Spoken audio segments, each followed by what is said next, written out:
and an England team who finished 8th last year, anxious to do something about it. It's a good England team: Tim Hutchins and David Lewis, Dave Clark and Steve Binns, Mick McLeod, Tony Milosorov, Bob Treadwell and Andy Wilton.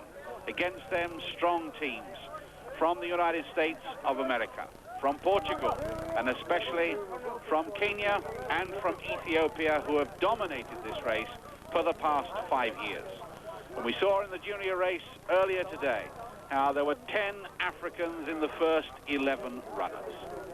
Tremendous spread in this international cross-country, and really it's been of enormous benefit to the third world, who are producing athlete after athlete, many of them who have the advantage of living at altitude, but many of them overcoming the disadvantage of the third world, who do not have sophisticated facilities. David Lewis just across your picture there, right in the vanguard. And the Ethiopian team, their red vest. John Tracy, the mudlark there, one of the favourites. He's my favourite for today, but Brendan Foster seems to think that Alberto Cova of Italy might run well on these muddy conditions. Well, I would imagine yesterday when both Cova and Tracy came to see the course, Cova would have gone away happier than John Tracy because it was dry and sunny. But they've come back today and it's been raining all morning. There's Alberto Cova there, who's in really good shape, but when he saw the mud, he wasn't so happy. It's also cold, and sometimes people like Alberto Cova don't like the cold. So it's tough conditions, but a really exciting race ahead.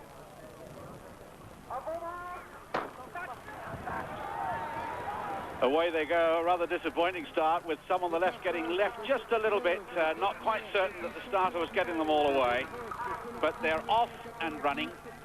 They run one small lap plus 4 large laps, and of course the men's race is over 12 kilometres, 7.5 miles, somewhat less than the British National, which is over 9 miles, but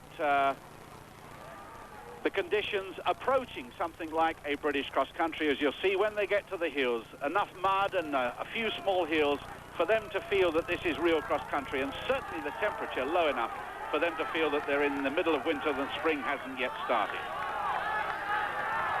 Well, Ron, often in the men's senior race here, you find the first couple of 100 metres, like 400 metres or so, which is a bit too quick, because you get people who really have got no intentions of leading later in the race, getting up there just because of enthusiasm. And what I would expect to find are the top athletes, the real contenders, will be just 10 yards or 15 yards. There's Alberto Cova there, right in the position I was expecting him to be, just off the lead, because you don't want to get carried away. You don't want to go too quick, because it's a 7.5 mile race. Well, let's give them some numbers to look at. First of all, the England team, a little chauvinistic perhaps, but they are a stronger team than last year. Steve Binns wears 60, David Clark 61, Tim Hutchins 62, Dave Lewis just gone through your picture wearing 63, Mick McLeod 65, Tony Milosorov 66, Bob Treadwell 67, Andy Wilton 68. Some of the more favoured runners, John Tracy of Ireland, the mudlark, he wears 58, Alberto Cova of Italy in blue 150, one of the top Americans, Pat Porter 310, but of course look for the Africans. Bekele Debele of Ethiopia wears 80. Mohamed Kadia wears 82. Fernando Mamidi of Portugal, the world record holder at 10,000 metres, he wears 237. And we're told that the Ethiopians have come up with another surprise man. Look out for an unknown Ethiopian at 20 years of age, Haji Bulbul, wearing 78. Good enough to beat their seniors at home. And there he was, he's just gone through the picture. Haji Bulbul wearing 78. The Deacon Steller's just gone through. Mamidi's just gone through the picture. The Kenyans beginning to show. Look out for Kip Koech, who was runner-up last year.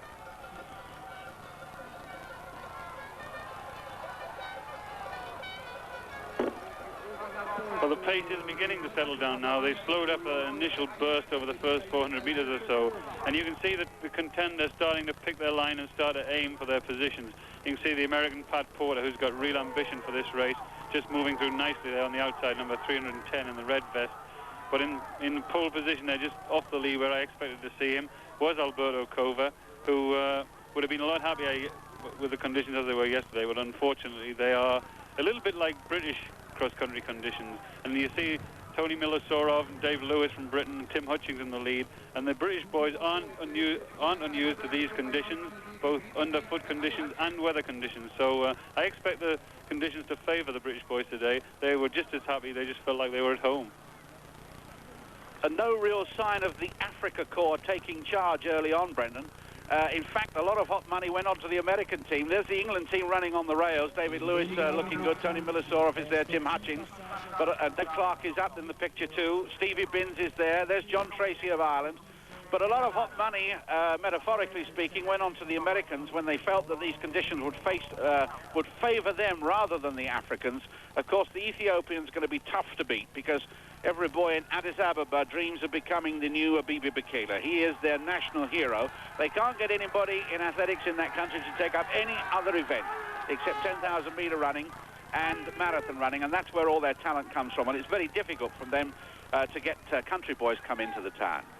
So they're in that pack. There's one of the Portuguese up there. Tim Hutchings looking good just ahead of Alberto Cova. Pat Porter is there. Two Belgians tucked in there. Canario it is of Portugal. And two good Kenyans looking. One of them is Kipkoech, 171. And Kimbawe, 172. And 178's just gone through as well. Somi Mugi. 177 is up, Mirandi of Kenya. So the Kenyans and the Americans appear to be packing a little better than the Ethiopians at the moment, but England are up there in a very fine team effort so far. David Lewis, you can see at the right of the picture, at the bottom of the pack. David Clark right in the middle. Tim Hutchings right at the front.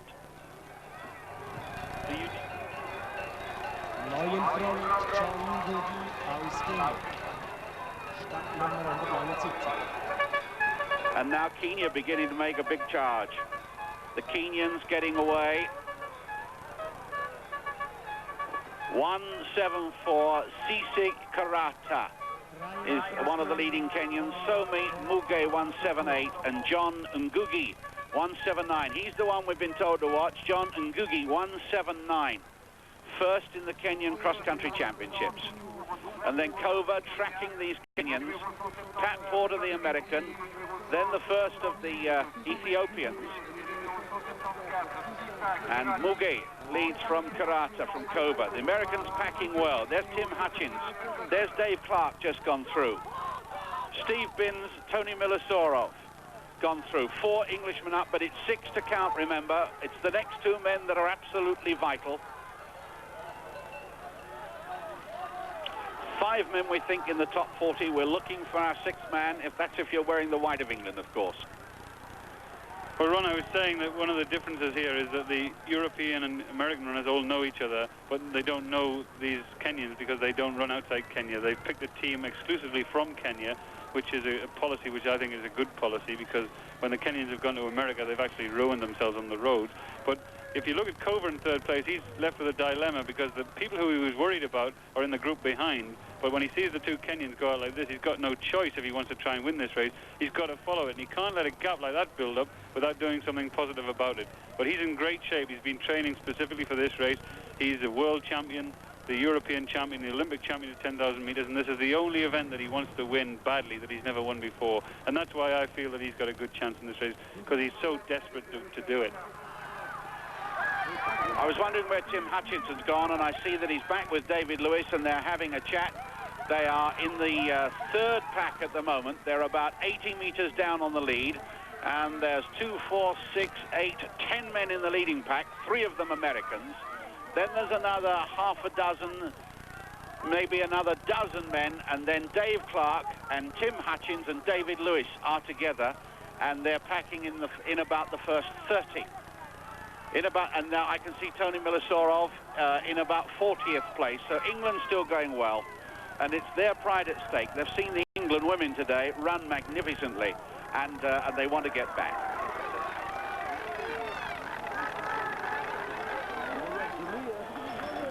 John Ngugi of Kenya is leading. Sam Muge of Kenya in 2nd place. Then Paul Kipkoech, the man who finished 2nd last year. He's the 3rd of the scoring Kenyans at the moment. Pat Porter of America, the Italian, the triple gold medalist at 10,000 meters, Cova of Italy there, Canario of Portugal, all in that leading pack, and good backup in the American team as well, who are in second place in the unofficial team position at the moment to Kenya.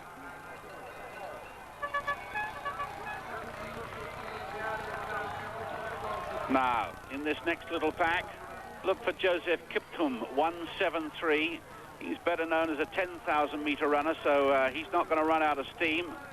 171 is Paul Kipkoech, 5th in the Olympic Games at 5,000 meters, 9th in the World Championships. Ngugi is there, Some Ngugi, 178, who was 3rd in this race in 1983, and maybe that gap is closing just a little. And Alberto Cova, world and Olympic champion at 10,000 meters, also the 1982 European champion, wearing the blue of Italy. Untouchable over 10,000 meters in the last 3 years or so, but 7th his best position in international cross-country, but has declared that he wants to win it. This is the big race that he wants to run. In December at Alexandra Palace in the international athletes cross-country race, he was given a dead heat with David Lewis when they both sprinted for the line from about 200 meters out, and clearly Alberto Cova thought he'd won it, but David Lewis thought he had. He's a good tactical runner, and he may have saved a little bit for that finishing burst that he's got that we know, Brendan. Yes, Ron, he has got a great finishing burst, but he's going to have an almighty finishing burst to do anything about this gap. And I think they need someone in this leading group like Kipkoech there to really start working to break down that barrier. But the interesting thing was, just before the start here, I was talking with Carlo Grippo, his good friend and confidant, and the weather conditions here are so cold that he stuffed a newspaper down his front in his shorts and up to his stomach just to keep the middle of the stomach warm. I've never heard of that before, so he's carrying an Italian vest and a newspaper around that course. Mekonnen of Ethiopia has led a bit of a charge. Paul Kipkoech has gone with him, so too as the second Ethiopian, who is Bekele Debele, 10th in the junior race in 82. But he beat Carlos Lopez for the senior title the next year in Gateshead. Since then has been 8th and 4th last year. So Bekele Debele suddenly coming into the picture ahead of Pat Porter, the 26-year-old Coloradan who runs for Athletics West, the American running in red. And the gap has been whittled down. The gap has been whittled down to 60 meters as they come up with one large lap to go, 2,450 meters, and the Ethiopian trying to close the gap. There's Mekonnen, and there's the leader, 179, John Ngugi. And the England challenge evaporating, the American one growing. Mekonnen, Debele, Kipkoech, Porter. 178 there is Some Ngugi of Kenya. De Costella of Australia is running well as well, the Commonwealth Marathon champion.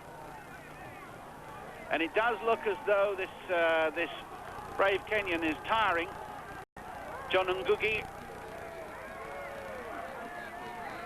I can see David Lewis going through now, and he's 250 meters behind the leaders. And Tony Milosorov is going through. But the England boys are suffering a bit. There's a banner at the back for Marcus Riffel of Switzerland, but we haven't seen much of him. Here's this Ethiopian, Mekonnen. 171, Paul Kipkoech. 173 there, Joseph Kiptum. 178 is Some Ngugi. Cova still there. Koskai is there wearing 175. And De Costello is at the back and leads the next group. Kenya still leading in the team challenge. Well, I think when the people get together tonight to discuss this race, they'll be most surprised, because the Africans have overwhelmed the Europeans and the Americans today. John Ngugi there leading from Kenya, and in second place behind him, just coming down that hill, is Mekonnen from Ethiopia. And then Kipkoech from Kenya, Debele from Ethiopia, then Pat Porter, the first non-African in 5th place. Behind him, another Kenyan, Kiptum, number 173 there. So the Africans have really, and just before the race, people were saying the weather conditions wouldn't suit them and the underground conditions wouldn't suit them. Well, maybe the conditions haven't suited them, but they're not off running well. They're not telling you anything about their conditions at all. I mean, they're really running well. Unusual in a race of this quality to see someone being lapped, moving aside quite kindly. But they're the difficult part of the course, and at the back of the shot there is Alberto Cova, who I thought would win the race, and proved to be wrong, but he is the leading European. And people have been talking about the strength of the Europeans in distance running, but these Africans haven't taken any notice of that. Pat Porter running remarkably well. Very, very good run, the American champion. Good position in amongst those Kenyans and Ethiopians. But there are 5 Kenyans and Ethiopians in the first 6 and one American.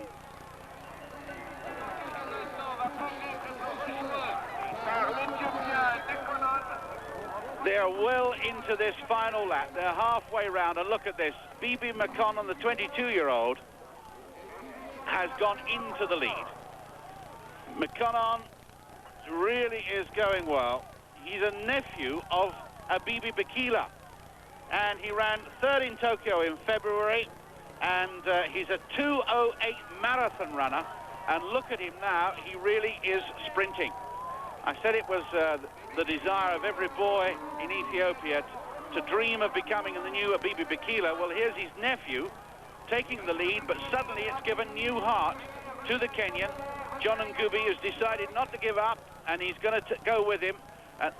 Debele is in 3rd, Kipkoech is in 4th, and Pat Porter struggling to keep up with the Kenyans and Ethiopians who are now turning it into a real good fight, a real good scrap. It's been a tremendous race. Look at these two locked together. 173 is Kiptum in 3rd. 173 is Kiptum, and he's having his battle with Debele. And still the Ethiopian trying to pour on the effort, and they've got something like 600 meters to go. 600 meters, and the Kenyans coming back. John Ngugi coming back. Tremendous scrap, Brendan. Well, Ron, I think he led for so long and he was so far clear at some point that he probably lost a little bit of concentration in Ngugi, the Kenyan, who's now back in the lead because he's been woken up by Mekonnen, the Ethiopian, who's given him something to do, to fight about. And 3rd place, Debele there, and behind him, number 173, Kiptum of Kenya.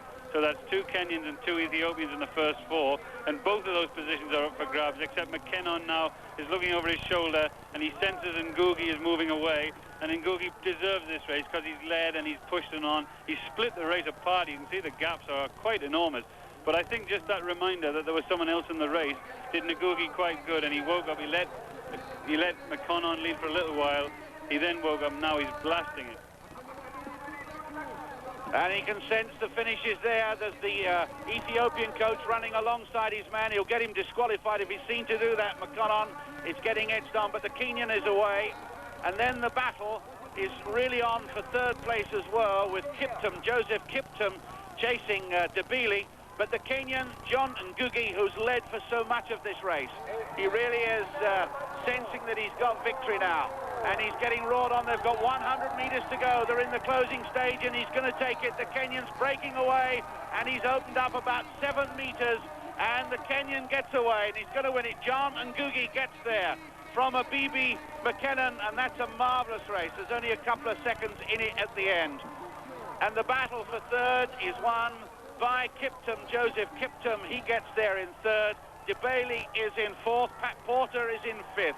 The first American home. Fine race. Now the team race. This looks as though Kenya is winning, coming through. 2 more Kenyans there. Cova is coming up. The second of the Americans, Bruce Bickford, is home. The first of the Portuguese, Canario, is there. Then a 3rd American that's going to make them, give them a very good team position. De Castella of Australia coming up. The 4th of the Americans is over the line. David Clark is there, a good run for him. David Clark, the first Englishman. Another Portuguese is over the line.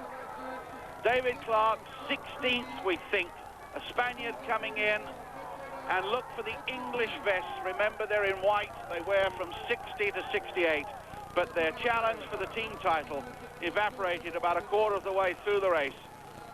And that looks like Kenya's today. Tremendous battle for individual honours and a tremendous battle for the team title. And eventually, a new name, John Ngugi, wins this 14th international cross-country title for Kenya. Confirmation there that Kenya did enough to win the team race. Ngugi winning there from Mekonnen. Then Kiptum, and he's backed up. Just behind the Bailey was Kip Koech. Pat Porter for America home there. Kosgei of Kenya, Ngugi of Kenya, confirming that Kenya have won that team title and won it well. The unofficial result of the men's team race showing England in 6th place there. Rather disappointing, but better than last year when they finished 8th. But earlier, of course, we saw the women's event when the England's women did well, and it was a marvellous second victory for Zola Budd, who's talking now with Brendan Foster. Congratulations, Zola. Event in athletics.